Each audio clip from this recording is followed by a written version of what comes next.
Shauna Kagan. I want to tell you about the 3-point power position of the push-up to increase the quality and quantity of push-ups that you can do. Now, push-ups are an awesome move. You can do them anywhere. You don't need any equipment, and it's just body weight, so they're brilliant. Now, the good thing about push-ups is that you can add a ton of variety by changing your hand position, your foot position, your angle, but the tips I'm going to give you today are strictly to increase the quantity of push-ups.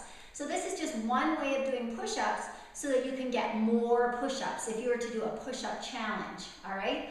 So typically when I see people do push-ups, they have a very low and narrow hand position on their push-up, which is awesome. You're not going to get very many because a lot of people reduce the number of push-ups they can get because you're relying a lot on tricep power. So if you want to triple your push-ups, one way to do it is just to widen and lift up your hand position. So bring your hands just outside your shoulders, a little bit higher and a little bit wider. What that does is it engages the chest muscles, front delt, middle delt. So now you have 3 pushing muscles and not just the triceps. I mean, the pecs and the delts are secondary movers when you're doing a narrow stance push-up, but you really can feel the chest and the shoulders when you go to a wider stance on the hands for the push-up. Now, what's super important, and the second point of the 3-point power position for the push-up, is engaging the core.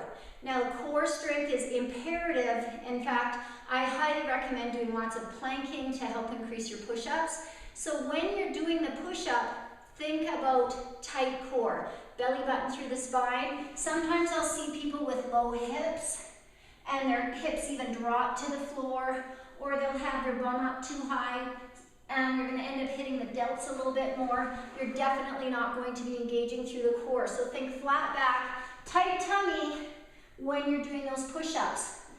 The third point of the 3-point power position is your foot position. Now, a tip that not very many people use is to widen your base of support on your push-up. Lots of people will just do toe push-ups with a narrow stance, then drop directly to their knees.